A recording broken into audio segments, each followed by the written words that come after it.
এই মানুষটা আমার সম্পর্কে মামা হয়, কোনো দুঃসম্পর্কের নয়, একদমই আপন। আমার মায়ের আপন মামাতো ভাই।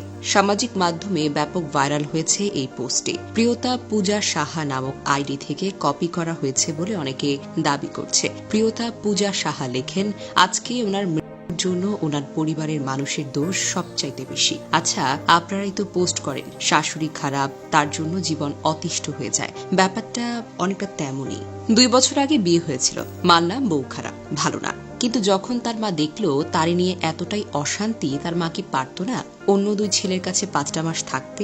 বাড়িতে বিশাল বিল্ডিং, কোনো অভাব নাই, 3 ছেলেই জীবনের সফল, টাকা পয়সার কোনো কমতি নেই। কিন্তু না, উনি সব শেষ হয়ে যাবে তবুও ছেলেকে ছাড়বে না। ছেলে সারাদিন পর অফিস থেকে ফিরলে মা ছেলেকে ছাড়ে না। মায়ের ব্যথার গল্প, ছোটবেলার গল্প শেষই হয় না। এদিকে তার বউয়ের সাথে ঘরে যেতে যেতে রাত্রি 1টা বাজত। তার বউ তো এক্সপেক্ট করে স্বামীর কাছে একটু কথা বলবে, যখনই ঘুরতে যাবে সব জায়গায় তার মাকে জোর করে নিয়ে যাওয়া লাগবে। অন্য ছেলেদের কাছে এসবগুলো পাত্তা পেত না, সেজন্যই সে সবসময় ছোট ছেলের কাছেই থাকতো। অন্য ছেলে ও তার বউদের সাথেও তার সম্পর্ক ভালো ছিল না। অন্য ছেলের মা অন্যায় আবদারের বিরুদ্ধে কথা বললেও পলাশ মামা সত্যি বলতে মা বলতে একেবারে অন্ধই ছিল। আরো অনেক সংসারের কথা আছে, তা না হয় থাক এখন। আজকে তার ভাই ইন্টারভিউ দিচ্ছে যে তারা ভাইয়েরা বউকে বোঝাচ্ছে শাশুড়িরা এমনই হয়, তাদের সাথে মানিয়ে চলতে হয়। তাহলে নিজের বউকে এই কথা বলেনি কেন?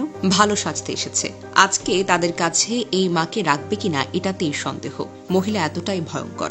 মায়ের এইসব কিছু শিকার হয়ে অনেক ছেলে আত্মহত্যা করে, আর তা না হলে বউটা আত্মহত্যা করে, আর না হয় স্বামী স্ত্রীর ডিভোর্স হয়ে যায়, আর মাঝখান দিয়ে সাফার করে বাচ্চাগুলো। জিতে যায় মায়েরা। বউ মরলে বউ পাওয়া যায়, মা মরলে তো পাওয়া যায় না। একটা ডায়লগ আছে না, বাংলাদেশের অভিনেত্রী দিঘির একটা নাটক আছে শেষ চিঠি, সেম কাহিনী। মার জন্য ছেলেটা শেষ পর্যন্ত তার বউকে নিয়ে এবং তার গর্ভে সন্তান থাকা অবস্থায়। প্লিজ একবার দেখবেন, আপনাদের কাছে আমার অনুরোধ রইল। একটা শোক কাটিয়ে উঠতে পারলাম না, সকাল থেকে দেখছি সবাই বউটার উপর দোষ দিয়ে যাচ্ছে তো দিয়ে যাচ্ছে।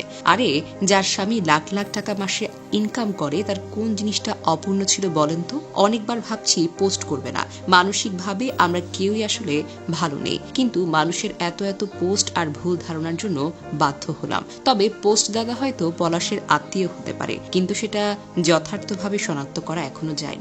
অনেকেই পোস্টকে যথার্থ বলেছেন। নওশীর রহমান লিখেছেন, কবরের ভেতরে ছেলেকে একা ছেড়ে দিল মা, এটা কি হবে?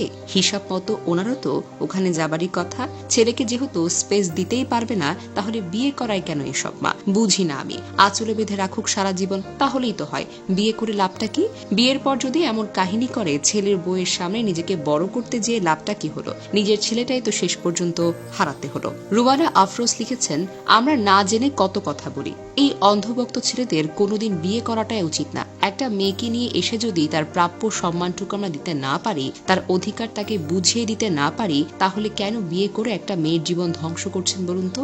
মা তো আর মা, আর বউকে শুধুমাত্র বাড়ির কাজের বিনামূল্যে পরিবারের সবার দায়িত্ববান্দির জন্য একটা মেয়েকে সংসারে নিয়ে আসেন আপনারা। কেউ মেয়েটার কথা ভাবছে না। যার স্বামী তারা কিভাবে? আমাদের সমাজ শুধু পারে মেয়েদের ঘাড়ে সমস্ত দোষ চাপিয়ে দিতে। মুজাহের ভাই লিখেছেন, মা ভক্ত ছেলের ফায়দা নিয়ে মা ছেলের সংসার জীবনটা শেষ করলো, ছেলেকে আঁচলে বেঁধে রাখতে চেয়েছিল। এই মায়ের নিউজ ইন্টারভিউটা দেখে বোঝা যায় তিনি কতটা ঝগড়াটে। ছেলেটার হয়েছে আর সে এখনো আছে ঝগড়ার টপিক নিয়ে। কিন্তু যে বউকে সবাই দোষ দিচ্ছে, বিধবা হলো সে, সংসার হারালো তার শাশুড়ির জন্য, সংসারেও শান্তি পেল না দিন শেষে। দোষ এই অভাগী বউটার ঘাড়ে চাপানো হয়েছে।